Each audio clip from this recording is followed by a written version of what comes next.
The second Death Star groaned around him like a dying god, its corridors bleeding sparks and smoke as the great station tore itself apart in the void above Endor. Darth Vader lay against the cold metal floor, the weight of his ruined armor pressing down upon a body that had already surrendered to the inevitable. His son's face lingered in his fading vision, unmasked at last, gentle even in grief. For the first time in a lifetime measured in conquest and silence, Anakin Skywalker felt something close to peace. Then the Force screamed. It was not the whisper he had known since boyhood, nor the seductive roar Palpatine had taught him to worship. It was something older, wounded, vast. A crimson wound split the air above him, and reality peeled apart like burning parchment. He felt himself falling through galaxies he had never charted, through stars that sang in unfamiliar tongues, through silence so complete it seemed to devour thought itself. When awareness returned, he was standing. The armor obeyed him again. The respirator hissed its patient rhythm. Yet the Force, once an ocean at his command, now lapped against him like a distant tide. This place, whatever it was, did not know him, and he did not know it. Around him stretched a landscape of black glass and ruined spires, the corpses of some conquered civilization scattered like forgotten toys. Above the horizon, warships hung motionless, their designs cruel and elegant, unlike anything the Empire had ever forged. From the largest vessel descended figures who did not require ships to fly. They moved through the air as easily as thought, their eyes burning with the calm certainty of beings who had never known defeat. The commander landed before him, a mountain of a man in white and crimson, mustache trimmed with military precision. He studied Vader the way a butcher studies unfamiliar meat.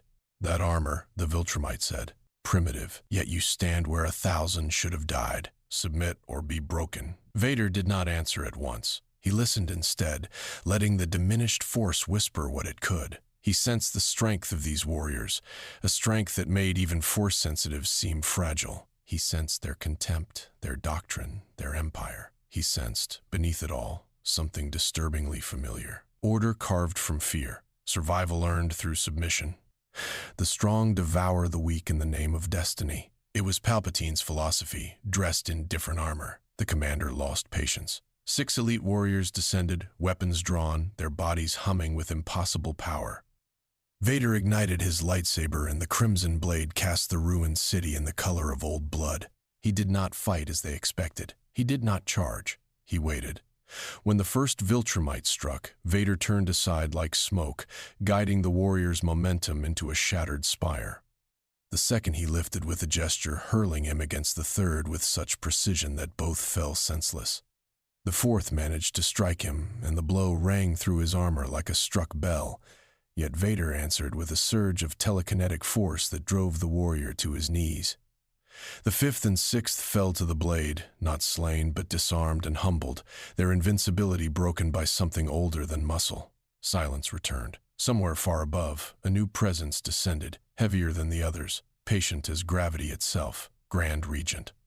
Thragg landed without sound, and the earth seemed to bow. He did not speak of anger. He spoke of hunger. "You are not of this galaxy," Thragg said. "You fight without arrogance. You kill without waste. You could have slaughtered them. You chose to teach them." Vader remained still, the lightsaber humming low. "An empire is coming," Thragg continued. "Serve it, and you will never again be forgotten. Refuse, and this ruined world will be your tomb."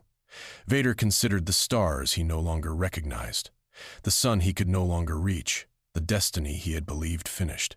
Purpose, that ancient poison, stirred once more within him. He extinguished the blade. "I accept."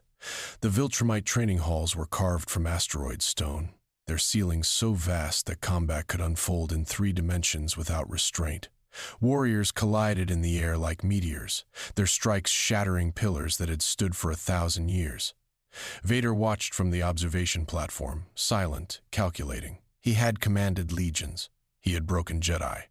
Yet these beings unsettled something ancient in him, for their strength was not granted by any force. It was inheritance. It was blood. When his turn came, he did not boast. He entered the ring and let them come. The first opponent moved faster than sound, a blur of white and crimson. Vader did not attempt to match that speed. He anticipated it. The Force, though quieter here, still whispered the choreography of violence before it occurred. He stepped aside a heartbeat before the strike landed, and his gauntlet found the warrior's throat with surgical calm. He did not crush. He did not need to. The lesson was in the possibility. Thragg watched from above, arms folded, expression unreadable. He had seen Viltrumites who could shatter moons. He had never seen one who fought like a chess master wearing the face of death. Days became weeks. Vader learned their tongue, their protocols, their pride. He studied their histories in silence, scrolling through archives that spanned tens of thousands of years.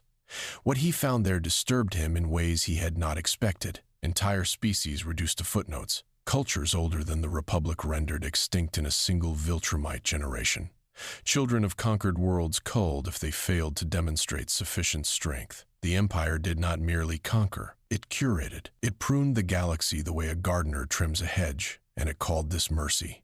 Vader had once believed the Empire he served was necessary, order forged from chaos, peace enforced by fear. He remembered the speeches, the justifications, the quiet nights aboard his flagship when he had told himself the burning of worlds was the price of stability. He remembered Alderaan and how he had felt nothing at all.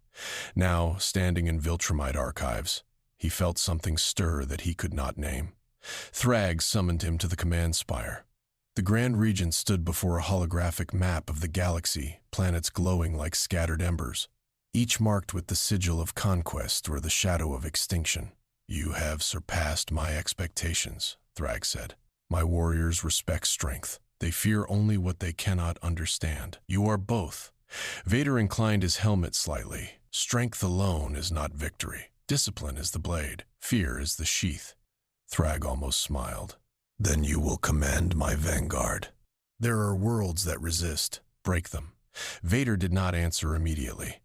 He looked at the map, at the tiny lights that represented civilizations he had never met, songs he had never heard, children who had never learned to fear him. He thought, unbidden, of a boy on Tatooine watching twin suns rise over the dunes. He accepted the command. Far from the Viltrumite capital, in a quiet corner of a distant star system, Nolan Grayson sat upon a windswept cliff and listened to the reports drifting through encrypted channels. A black-armored warrior, a voice like machinery given breath, a presence that moved through Viltrumite ranks, not as a soldier but as a shadow. The rumors were fragmented, but the pattern was familiar. Nolan had served tyranny long enough to recognize its silhouette. He rose slowly, the wind pulling at his cloak. He had spent years unlearning the doctrine of his people, years earning the fragile trust of a son who once should have hated him. And now, somewhere across the void, another servant of Empire was rising, wearing armor forged in a galaxy no map recorded. Nolan did not yet know the stranger's name. He did not need to. He knew the shape of the danger, and he knew that only someone who had escaped such an empire could recognize the moment another was being born. He launched into the sky, cutting through cloud and starlight, and set his course toward the heart of Viltrum. The Viltrumite warship Ascendant Dominion drifted through a nebula the color of old bruises, its hull scarred by the light of dying stars. Vader stood upon the observation deck, hands clasped behind his back, watching the void as though it might yield an answer he had not yet earned the right to hear. The force here was thinner, stretched across dimensions that did not quite align, yet it still moved when it wished to be heard, and tonight it whispered of an arrival. The alarms came moments later. A single figure had breached the outer defenses, dismantling 3 interceptors without slowing. He did not knock. He entered through the hull itself, folding steel around his shoulders as though the ship were made of paper. Vader turned as Nolan Grayson descended into the corridor, cape settling behind him, expression carved from restrained fury. "You wear the colors of an empire," Nolan said. "I have seen those colors before. They always mean the same thing." Vader regarded him for a long moment. He sensed no hesitation in this stranger, no fear, no pretense, only a certainty carved from regret. "You speak as one who has walked this path," Vader answered, his voice a low mechanical tide. "Then you know the choice is never simple." "It is simpler than you pretend," Nolan replied. "Conquest wears 1,000 faces. It calls itself order. It calls itself destiny. It calls itself necessity. In the end, it is only appetite." Vader stepped forward, the deck plates trembling faintly beneath his boots. "And what are the worlds too weak to defend themselves? What of the chaos that devours them when no hand imposes structure? You speak of appetite. I have seen the alternative. I have seen what happens when there is no fist to hold the line. I have seen what happens when the fist forgets it was once a hand, Nolan said quietly. The words struck deeper than either warrior expected. For an instant Vader was silent, and in that silence the Force stirred, uneasy, as though something long buried had heard its own name spoken. Then the duel began. Nolan moved first, a blur of red and white that crossed the corridor before sound could follow. Vader met him with the Force, catching the blow not with his body but with the very air, redirecting the impact into the bulkhead behind him. Steel screamed. The lightsaber ignited, its crimson glow washing the corridor in the color of old wounds. The blade found Nolan's forearm and stopped. It burned, it hissed, it left a mark, but it did not sever. Viltrumite flesh was not the yielding matter of mortal foes. Vader understood at once that this would not be a duel of blades. It would be a duel of minds. He gave ground deliberately, drawing Nolan through the ship, past reactors and munitions bays, past corridors he had memorized before the battle began. He hurled cargo crates with invisible hands, collapsed a bulkhead, ignited a fuel line at the precise instant Nolan crossed beneath it. Each maneuver forced the Viltrumite to choose between speed and consequence, between raw power and the countless innocents whose bodies filled the ship. Nolan noticed. He slowed. He adapted. They met at last in the great hangar, surrounded by the silent hulks of dormant warships. Nolan struck with the force of a collapsing star, and Vader answered by lifting an entire gunship from its cradle and driving it between them. The vessel shattered. Both warriors emerged from the debris bloodied, exhausted, and unbroken. They stood, breathing, measuring one another across the ruined hangar. "You could have killed my crew," Vader said. "You did not." "You could have vented the deck," Nolan replied. "You did not." Neither offered the other victory. Neither needed to. From the shadows of the upper gantry, Thragg watched. He had expected Vader to fall, and he had prepared to be disappointed. Instead, he had witnessed something more valuable than a corpse. He had witnessed restraint dressed as ruthlessness, calculation dressed as menace. He had watched an entire warship become a weapon in the hands of a single warrior, and he had seen the Viltrumite defector hesitate, not from weakness, but from recognition. Strength, Thragg understood, could always be broken by greater strength, but fear, properly wielded, could bend even the strongest of hearts. He had found his weapon. He had only to sharpen it. The campaign began at the edge of the Kelvaron Reach, a cluster of worlds too beautiful for the fate awaiting them. Vader stood upon the bridge of his flagship, watching the first planet burn.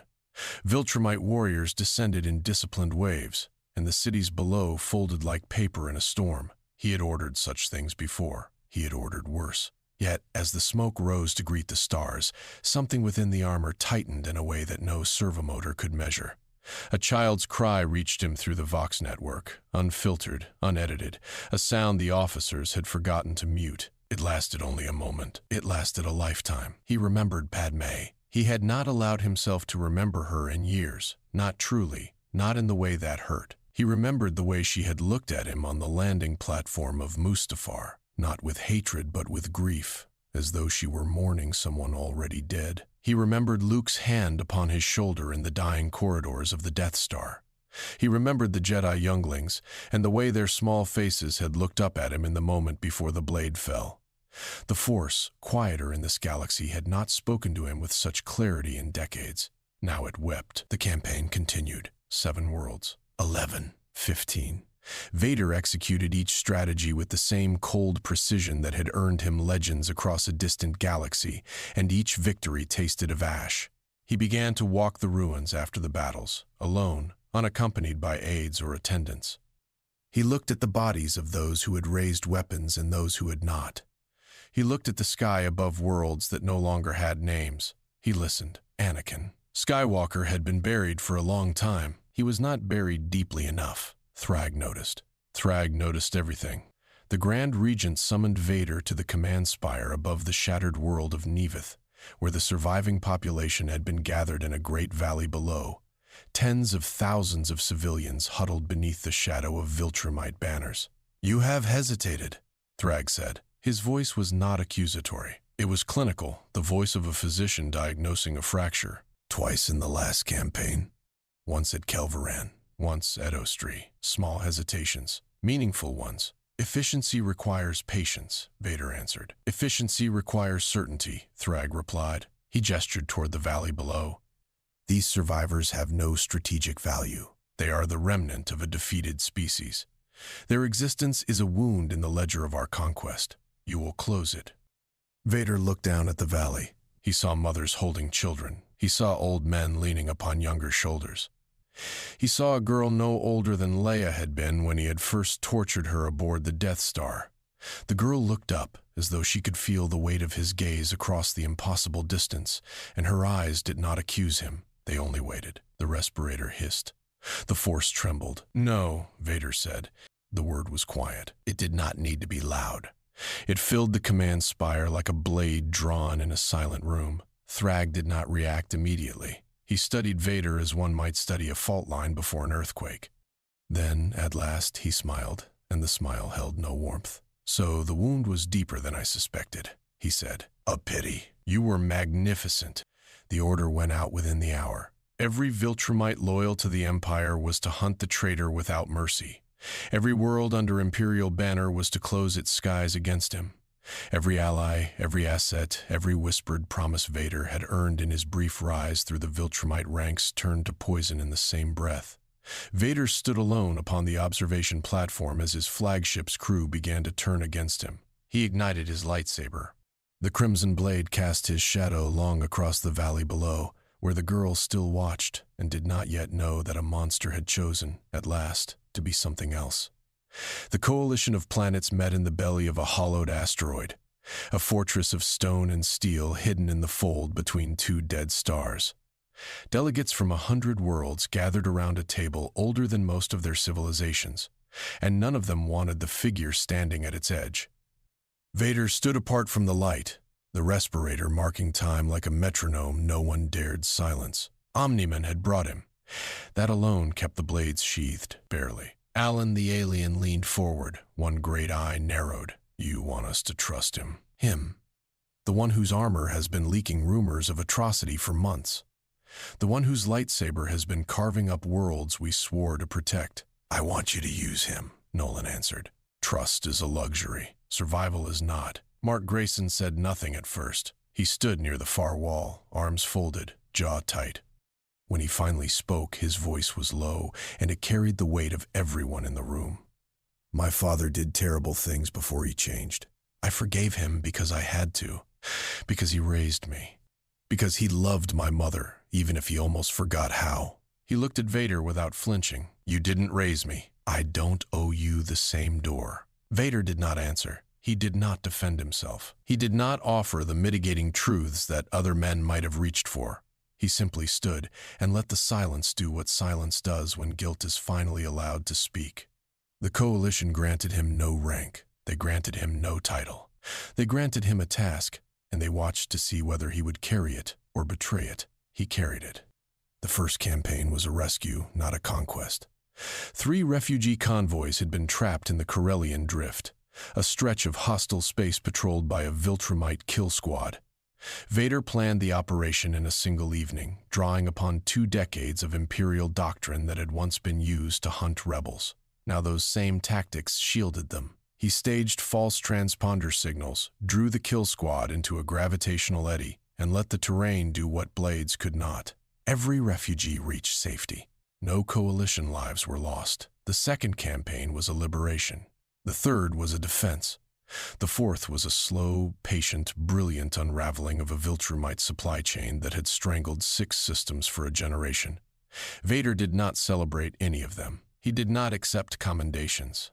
He returned from each mission and stood alone at the edge of the command deck, watching the stars, as though waiting for a voice that had not spoken to him in a long time. Mark watched him, at first with suspicion, then with something more difficult. One evening, after a battle above Thraxis Minor, Mark found him on the observation deck. The younger man did not sit. He did not soften. He simply stood beside the armored figure and looked out at the wreckage of the Viltrumite cruiser they had just torn from the sky. You saved that colony, Mark said. You could have let them fall. It would have been faster. Faster is not always victory. Mark almost smiled. It was a small thing. It did not last. My father used to say things like that. Now. Vader turned his helmet toward him. Your father is a better man than I have been. He worked at it, Mark said. So can you. The words were not forgiveness. They were something older and more dangerous. They were possibility. Somewhere across the galaxy, Thragg received the reports. Another world liberated, another fleet scattered, another whisper of the black-armored traitor whose crimson blade had become, impossibly, a symbol of hope. The Grand Regent stood alone in his command spire and allowed himself, for the first time in a century, to feel something approaching concern. Then he began to prepare the reckoning. The Viltrum homeworld hung in the void like a clenched fist, its skies veined with the light of 1,000 warships. The Coalition arrived at dawn, if such a word could be spoken of a planet whose sun had long forgotten mercy. Their fleet was smaller. Their warriors were fewer. Their resolve was carved from the memory of every world the Empire had erased. Vader flew at the vanguard, his personal fighter a black shard against the burning sky. Behind him came Omni-Man, Invincible, Alan the Alien, and the scattered captains of 100 liberated systems. Ahead of them, rising from the Imperial Citadel, came Thragg. The Grand Regent did not require armor. He did not require a fleet. He rose alone, a single figure against the dawn, and the very air recoiled from his ascent. Vader ejected from his fighter before it entered atmosphere, letting the Force carry him downward through the storm of energy fire. He landed upon the black glass of the Imperial Plaza, lightsaber ignited, cloak whipping in the wind of falling ships. Thragg descended to meet him, and the plaza shook beneath the weight of his arrival. You were to be my greatest weapon, Thragg said. I was to be many things, Vader answered. I am tired of being any of them for other men. They struck. The first blow shattered the plaza. Thragg's fist crossed the distance between them faster than lightning, and Vader met it not with resistance but with redirection, guiding the impact into the ground beneath their feet. The plaza cracked open. Both warriors fell into the caverns below, and the duel continued through vaulted chambers older than the Empire itself. Vader fought as he had never fought before. The Force here, at the heart of the Empire's power, felt strangely alive, as though the countless deaths committed by Viltrumite hands had left echoes that only he could hear. He drew upon them without shame. He turned pillars into projectiles. He collapsed ceilings. He ignited ancient tapestries and hurled the flames like living things. Thragg absorbed each assault, laughing sometimes, silent sometimes, always advancing. Above the Citadel, Omni-Man and Invincible tore through the elite guard. Coalition ships burned. Coalition warriors fell. The battle stretched across the sky and the earth, and at its heart the black-armored figure held the Grand Regent longer than any warrior in 10,000 years had managed. Thragg broke his lightsaber with a single blow. The crimson blade guttered and died. Vader did not falter. He drew upon the Force and hurled Thragg through 3 walls of Imperial marble, then followed, servos screaming, armor cracking. He ripped a broken support column from the ruins and drove it through the Grand Regent's shoulder. Thragg tore it free and drove Vader into the floor with such force that the mask split along its ancient seams. Blood at last on his own face. He rose anyway. Above them, Mark Grayson broke through the Imperial Guard and dove toward the collapsing citadel. Thragg saw him coming. The Grand Regent turned, drew back a fist that could shatter continents, and prepared to end the Viltrumite line's last hope in a single blow. Vader moved. The Force answered him not as a Sith, not as a Jedi, but as something older than either. He crossed the ruined chamber in a single instant and placed himself between the fist and the boy. The blow that would have killed Mark Grayson struck the black armor instead, and something within the suit that had held Anakin Skywalker together for more than 20 years finally, quietly, broke. Vader fell. Thragg raised his fist for a second blow. He never landed it. Omni-Man arrived like judgment itself, and behind him came Invincible, and behind them came every warrior of the Coalition who had reached the plaza. Together, father and son struck the Grand Regent from opposite sides, and the empire that had stood for 10,000 years cracked in that single impossible moment. Thragg fell, not cleanly, not gently, but he fell, and he did not rise again. The citadel collapsed around them. The imperial banners burned. Above the ruined plaza, the sky turned, for the first time in memory, a color no Viltrumite had a name for. It looked, almost, like dawn. They carried him to the edge of the plaza, where the eastern wall had fallen away, and the horizon lay open to a sun no imperial banner would ever obscure again. The armor was ruined. The mask lay broken beside him, its shattered pieces catching the light of the rising star. Mark Grayson knelt at his side. Nolan stood a pace behind, silent, hands loose. Invincible had removed his mask. Omni-Man had removed his pride. Vader breathed without the respirator, and it hurt, and he did not mind. Across the galaxy, the news moved faster than any ship. The Empire had fallen. The Grand Regent was dead. 100 worlds heard the report and did not yet believe it. 100 more began, quietly, tentatively, to imagine what freedom might feel like. Omni-Man had already begun to speak of rebuilding. Not conquering, not curating, rebuilding. He had earned the right, and he knew it, and he did not intend to waste it. Mark would inherit that work, and one day the burden of it, and he would carry both because he had learned what his father had taken a lifetime to remember. That power was a debt, not a prize. Anakin Skywalker watched the sunrise. He did not think of the Emperor. He did not think of the Death Star or the temple or the corridors of Mustafar. He thought of a small house in the desert, and a mother's hand upon his hair, and a boy who had once believed the stars were meant to be loved rather than owned. He thought of Padme, and for the first time in a lifetime the thought did not hurt. He turned his eyes to Mark. "Take it," he said. The voice was thin without the mechanism. It was still his voice. "The blade." "Take it." Mark hesitated. Then he lifted the broken hilt from the stone and closed his fingers around it. "Power without compassion creates monsters," Anakin said. His breath was shallow now. "Do not repeat my mistakes. Do not build another empire, even in the name of good. The moment you believe your strength gives you the right to decide who lives, you have already lost the war you thought you were winning." Mark's eyes shone. He did not speak. He only nodded, and the nod was a vow. Nolan stepped closer. He looked down at the man in the black armor, at the pale face beneath, at the eyes that had finally, after so long, remembered how to be gentle. "You did not have to die for him," Nolan said quietly. "Yes," Anakin answered. "I did." The sun rose fully then, and the light reached them, and the ruined plaza turned gold. Anakin Skywalker closed his eyes. The Force, at last, was neither Sith nor Jedi. It was only the wide and patient river he had always known, waiting to receive him. He let it. Somewhere across the multiverse, a distant galaxy stirred. On a green moon above a gas giant, an old man in brown robes lifted his head from meditation and smiled at nothing. On a swamp world, a small figure closed his eyes and whispered a name that had not been spoken in a long time.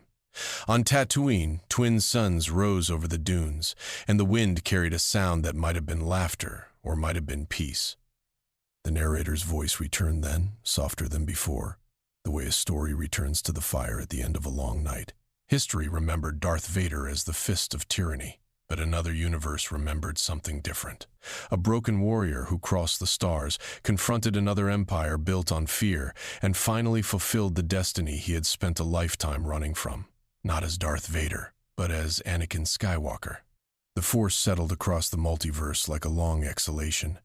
In a universe ruled by conquest, one man had chosen otherwise. And in that choice, quiet as a sunrise over a liberated world, hope proved once more that it could rise even from the darkest armor.